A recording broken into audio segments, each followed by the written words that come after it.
sana Ta ce tana zuwa. to Allah miki albarka yar auta kin burge ni. Ba fa haka sunana ba. Iya? Lady One. To lazy whiz.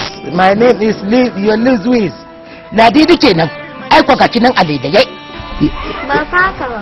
Oh, so sorry. Yana nufin farar mace. Alkyarbar mata. Daɗi. Ai ne sai na ce kamar in yau da waya dawo kanki yar ku mama da kyau. Ya to Allah miki albarka.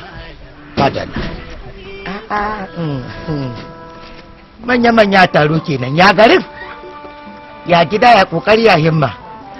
A da farko kina magana da sarki mai rawani mai cikakken iko. Iyo tattaki tun daga garin Samaru. Na ce bari in yi. Ba don komai ba, don in gudanar da taron gangamin yadda ake yakin ɗauki ba daɗin zuciyar kan soyayya tambari ba tambarin bugawa ba. A daidai wannan lokacin nake so in yi shela in sanar da cewar taron gangamin da za a yi na daɗin sunan ganin yadda aka yi nake gudanar da kwalkwal ba tare da na rike zabira ba. Idan zan yi kwalkwal, to ina tabbatar miki ba na rike aska. Kiranye nake mata in na kira ta sai in ce ku ya zaki sai ki ta fara jariri kwaya.